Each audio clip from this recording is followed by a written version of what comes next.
नमस्कार दोस्तों, चलिए आज के विश्लेषण की शुरुआत करते हैं। आज जो दिल्ली में अराजकता हुई है, लाल किले पर जो किसानों ने किया, उसी पर आज बात करूंगा शॉर्ट में ही। दिल्ली में 26 जनवरी को जो हुआ, आप लोगों ने देखा, सही तो नहीं था। लोकतंत्र पर बोला जाए तो एक धब्बा लगा। लाल किले पर किसी धर्म विशेष का, पंथ विशेष का अगर ध्वज अगर लहरा दिया जाए तो वो तो तिरंगा का स्थान, गलत तो हुआ। पर इसकी काफ़ी तैयारी भी थी। ये आंदोलन में जो ये सब सारा कुछ हुआ, उसके बारे में कुछ बताता हूँ। ठीक है, दिल्ली में जो 26 जनवरी को हुआ, एक तरह से बोला जाए तो वो देखिए, एक तरह से बोला जाए तो दिल्ली में जितने पुलिस वाले, मीडिया थे, इनका सामूहिक हत्या करने की कोशिश थी, साजिश थी उन तथाकथित किसानों के लिए का। तथाकथित किसान इसलिए कह रहा हूँ क्योंकि मेरे नज़रिए में तो वो किसान नहीं। देश का किसान क्या ऐसा करेगा? कभी नहीं। देश का किसान ऐसा कभी नहीं कर सकता। देश का किसान देश के जवान पर कभी हाथ नहीं उठा सकता। यह किसान नहीं है, फर्जी किसान है ये तो। ऐसे कौन करता है? आज तक देश ने काफी आंदोलन देखे, बड़े बड़े आंदोलन देखे।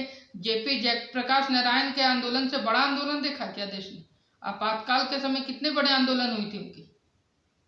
उसमें लाल किला पर चाहे संसद का ऐसा घेराव, झंडा गाड़ देना, ये सब चीज हुआ क्या? तो ये तो दिल्ली एनसीआर का सिर्फ आंदोलन है, इतना छोटा सा आंदोलन, इसमें इतना, तो ये तो गलत हुआ, सरासर गलत हुआ। इसकी निंदा करनी चाहिए सभी को निंदा करनी चाहिए। देखिए, पुलिस, अगर इसमें काफी लोगों ने कहा कि पुलिस गोली नहीं चलाई, ऐसा वैसा। पुलिस चाहती तो वहां भून सकती थी उन सभी को, सब शांत हो जाते, भागते उल्टा। पर पुलिस ने ऐसा नहीं किया। पुलिस सहनशील थी। पुलिस मामला को शांत करना चाह रही थी, बिगाड़ना नहीं तो एक गोली वहां चल जाती तो विपक्षी दल जितने हैं सारे नरेंद्र मोदी जी को, प्रधानमंत्री जी को जनरल डायर से कंपेयर करने लगते कि जालियांवाला बाग 2 मोदी ने करा दिया, किसानों पर गोलियां चलवा दी। यही तो करना चाह रहे थे सब कि कुछ गोलियां चले इधर से, पर सरकार ने नाकाम कर दी उनकी कोशिश। सरकार ने उनकी कोशिश को कामयाब नहीं होने दिया। कुछ भड़काने वाले बयान, कुछ तथाकथित जो किसान नेता थे, उनके कुछ बयान के बारे में मैं बताता हूँ, उससे भी कुछ बातें समझिए। देखिए, एक योगेंद्र यादव, कोई भी आंदोलन होता है सबसे पहले आगे मुंह चमका के आ जाते हैं योगेंद्र यादव। इस इंसान का काम कुछ नहीं है। कांग्रेस में भी रहे, आम आदमी पार्टी में भी रहे, धक्के मार के आपने निकाला, कभी इधर कभी उधर। अपना स्टैंड इस इंसान का कुछ नहीं। बताता हूँ, योगेंद्र यादव ने कहा कि आंदोलन अब जैसे चल रहा है वैसे सक्सेस, कामयाबी नहीं मिलेगी, अब आंदोलन को तीखा करना पड़ेगा। तीखा करना पड़ेगा, इसका मतलब क्या है? बात को समझिए, बोलने का अंदाजा को समझिए, अंदाज को समझिए कि तीखा करना होगा आंदोलन को। इसका मतलब क्या है? कई भड़काने वाले बयान दिए इन्होंने, और भी सुन सकते हैं आप लोग, तो सारा कुछ आजकल अवेलेबल है नेट पर। राकेश टिकैत इस पूरा किसान आंदोलन का बोला जाए प्रमुख चेहरा रहे। राकेश टिकैत ने क्या कहा कि झंडे ये सब लेकर आना और झंडे वाले डंडे भी लाना। इसको बोलने का मतलब क्या है भाई? मतलब झंडे वाले डंडे भी लेके आना, मतलब आप बोल रहे खुद कि शस्त्र लेकर के आओ। लाल किला पर शस्त्र लहराया भी, तथाकथित किसान जो थे वो भी दिखा। तो ये सब। उसके अलावा गुरनाम सिंह ने क्या कहा उसके बारे में मैं बताता हूँ। 26 जनवरी को फाइनल मैच होगा, सभी कोई अपनी पूरी तैयारी या ताकत से आए। फाइनल मैच होगा मतलब क्या चल रहा है? ये वार चल रहा है क्या? युद्ध चल रहा है क्या? फाइनल मैच होगा मतलब क्या है? गजब आ गया। सब इन लोगों का किया धरा है, पर आंदोलन अब खत्म हो रहा है। इनके करने के कारण आंदोलन खत्म हो रहा है, नहीं तो आंदोलन चलता। सरकार आगे भी बातचीत करने के लिए तैयार होती, आगे भी कई बहुत सारी वार्ता दोनों के, किसान और सरकार के बीच में होती, पर ऐसा इन्होंने कर दिया काम कि आंदोलन खत्म। हो सकता है जब तक मैं वीडियो पोस्ट करूंगा तब तक आंदोलन बहुत हद तक सिमट चुका होगा, क्योंकि दिल्ली में अभी जितने भी आंदोलनकारी जहाँ भी है, चारों तरफ से पुलिस, रैपिड एक्शन फोर्स ये सब घेर चुके हैं। और यूपी बॉर्डर पर तो काफ़ी सख्त है पुलिस। योगी जी की पुलिस के बारे में तो सभी जानते ही, योगी जी का एक्शन क्या होता है दंगा और ये सब चीज़ में, कहने की बात नहीं। तो ये एक्शन काफ़ी कड़ा है। सरकार किसी भी वक्त राकेश टिकैत को गिरफ्तार भी कर सकती है। राकेश टिकैत को क्या बोलूँ उसके बारे में, अपने पिता का नाम डुबा रहा है ऐसा इंसान, डुबा ही रहे। उनके फादर थे, पिता थे महेंद्र सिंह टिकैत। अब बोला जाए आज़ादी के बाद सबसे बड़ा किसान नेताओं में से एक, सबसे बड़ा किसान नेताओं में से एक महेंद्र सिंह टिकैत। तो वो सही और गलत के लिए आंदोलन करते थे, किसी भी राजनीतिक पार्टी से नहीं जुड़े हुए थे। जो सही रहता उसी के वहीं चीज लेकर के आंदोलन चलता था उनका।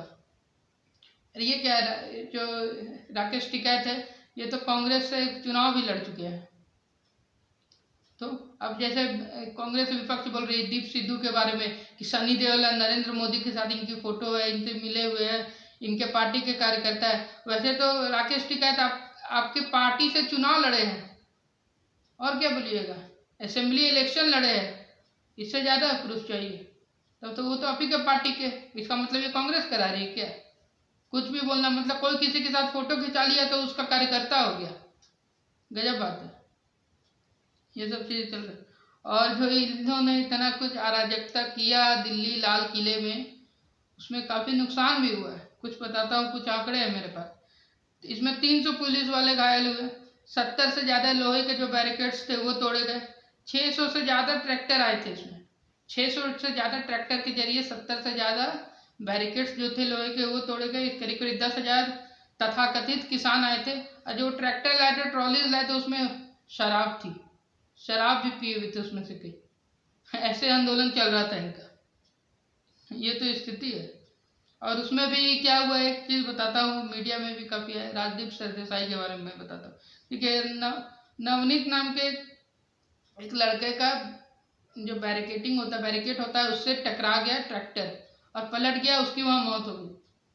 तो इस पर राजदीप सरदेसाई ने क्या फैला दिया हल्ला कि पुलिस की गोली से नवनीत की मौत हुई। ये गजब का पत्रकार है, गजब का वामपंथी पत्रकार है, मैं मानता हूँ, पर एकदम अजूबा पत्रकार है, हर चीज उल्टे बोलते हैं। अरे कोई चीज सही से बोलिए। कोई पार्टी का चुनाव जीती तो आप स्टेज पर, वहीं पर न्यूज रूम में, स्टूडियो में डांस करने लगते हैं। पत्रकार को तो न्यूट्रल हुआ जाता है ना, आप तो न्यूट्रल है नहीं, लुटियंस मीडिया का हिस्सा है आप। चलिए आगे कुछ। दिल्ली पुलिस ने जो एफआईआर दर्ज की, इसमें जो इतना कुछ हुआ उसके बाद एफआईआर दर्ज की दिल्ली पुलिस ने, अच्छा काम किया। एफआईआर से मुझे खुशी हुई, काफ़ी लगभग प्रमुख जो भी नेता थे, जैसे योगेंद्र यादव, गुमनाम चरौनी, राकेश टिकैत, मेधा पाटिकर, हर आंदोलन में खड़ा हो जाती मेधा पाटिकर, और तो कुछ काम नहीं इन लोगों का, वो हो गए। इन सारे किसान पर, उसके अलावा भी 37 किसान हैं, नेता हैं बड़े, जिन पर, तथाकथित किसान नेता, जिन पर एफआईआर दर्ज हुआ। और एफआईआर मुझे मैंने जब एफआईआर के बारे में देखा डिटेल, तो मुझे खुशी हुई कि दिल्ली पुलिस ने 13 धाराएं, 13 चार्जेस लगाए। उनमें से कुछ प्रमुख चार्जेस बताता हूँ। 307 लगाए हैं, 147 लगाए, सॉरी 353 भी लगाया है। इसमें सबसे ये मुख्य धारा है जिसमें कि से बाहर निकलना किसी के लिए भी बहुत मुश्किल होता है, और खास करके 307 मतलब हत्या का प्रयास, अटेम्प्ट टू मर्डर का केस होता है 307 में। आज दिल्ली पुलिस चार्जशीट भी दाखिल करेगी, तो ये सब धाराएं इनके खिलाफ लगा है, तो इनका तो बचना मुश्किल है। आगे जब केस चलेगी, चार्जशीट फाइल होगी, तो उसके बाद देखा जाएगा क्या होगा। पर जितनी धाराएं लगी है, इनका बच पाना आसान नहीं है, और नहीं बचना भी नहीं चाहिए, क्यों, गलती की है। ये सब जब एफआईआर दिल्ली पुलिस करने लगी तो कुछ किसान नेता डर भी गए, जैसे वीएम सिंह, राष्ट्रीय किसान समन्वय समिति के कोऑर्डिनेटर बोलिए, उन्होंने अपना आंदोलन से अपने हाथ पैर पीछे खींच लिए। डर लगा होगा कहीं FIR हो गया हमारे ऊपर भी तो दिक्कत है। और राकेश टिकैत पर भी काफ़ी आरोप प्रत्यारोप भी लगाया गया, उन्होंने लगाया। इस पर कुछ सोशल मीडिया की तरफ से भी एक्शन हुआ है। तो ट्विटर ने 550 अकाउंट को ब्लॉक कर दिया, इसमें बंद कर दिया। पर कौन से अकाउंट को किया ब्लॉक, अराजक तत्व वाले अकाउंट की अच्छे अकाउंट, वो अभी क्लियर नहीं हुआ है, वो अभी क्लियर नहीं हुआ है। और किसान आंदोलन का जो सारा जितना आप लोग देखिए, किसान आंदोलन के बारे में बता रहा हूँ, जो अराजकता हुई दिल्ली में, वीडियो सभी लोग ने साफ साफ देखा। दिल्ली पुलिस के जो जवान थे वहाँ पिटते हुए भी सभी लोग देखे, कैसे पिट रहे थे, कितना सहनशीलता के साथ वो लोग काम कर रहे थे। पर दिल्ली पुलिस ने वहाँ गोली नहीं चलाई, क्योंकि ये सरकार को बदनाम करने की तैयारी थी। सरकार को कैसे बदनाम किया जाए, मोदी ने गोली चलवा दी, मोदी दूसरा जनरल डायर है, ये सब फिर शुरू हो जाता है। संसद में हंगामा करो, रोड पर हंगामा करो, धरना करो। विपक्ष का यही काम ही हो गया। विपक्ष एक सशक्त विपक्ष होना चाहिए, एक सशक्त होना चाहिए। अटल जी के समय कैसा विपक्ष था, वो चीज़ देखना चाहिए। आज का विपक्ष का लेवल गिर गया नीचे। सारा कुछ यही सब चल रहा है वहाँ का आंदोलन में। जो आंदोलन मतलब आंदोलन तो मैं समझता हूँ खत्म हो गया है, आंदोलन में नहीं मानता हूँ। आंदोलन क्या है, आंदोलन अब नहीं चल रहा है, खत्म है। 2 से 3 दिन में हो सकता है, जब तक वीडियो पोस्ट हो तब तक कई टेंट उखाड़े जा चुके हो, कई टेंट वाले जितना भी टेंट समेट करके कई मतलब तथाकथित किसान जो है वो चले भी गए, अपने घरों तरफ लौट भी गए। तो आंदोलन बोला जाए खत्म है एक तरह से।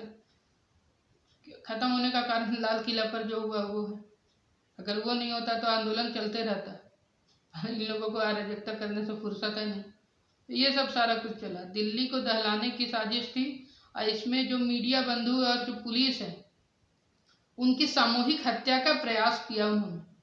वो सारे जो आए थे तथाकथित किसान नेता, मैं तथाकथित किसान नेता इसीलिए बोल रहा हूँ क्योंकि FIR जो दर्ज हुई है उसमें किसान नेता ही लिखा गया, इसीलिए मैं इन्हें किसान नहीं मानता हूँ, इसलिए तथाकथित किसान नेता बोल रहा हूँ।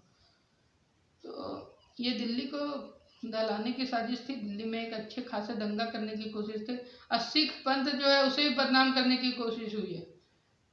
सिख गुरुओं ने कितने बलिदान दिए यहाँ के देश के लिए, भारत के लिए, हिंदू धर्म के लिए, ये मतलब उनके नाम मिट्टी में मिला रहे हैं। और जितना अभी पंजाब और हरियाणा से लोग आए हुए हैं, 1984 के अगर सिख दंगा में अगर उतने ट्रैक्टर और ट्रॉली लेकर के इतने लोग पहुंच जाते, तब तो दंगा में इतने सिखों की जो मौत हुई थी वो तो होती ही नहीं।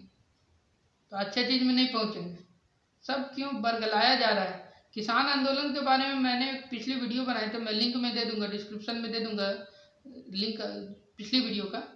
डाउट्स क्वेश्चन का कुछ मैंने बताया था कि लोगों को क्या भ्रम है किसान आंदोलन को लेकर के। काफ़ी लोगों को काफ़ी तरह का भ्रम चल रहा है, अभी भी कुछ लोगों को है।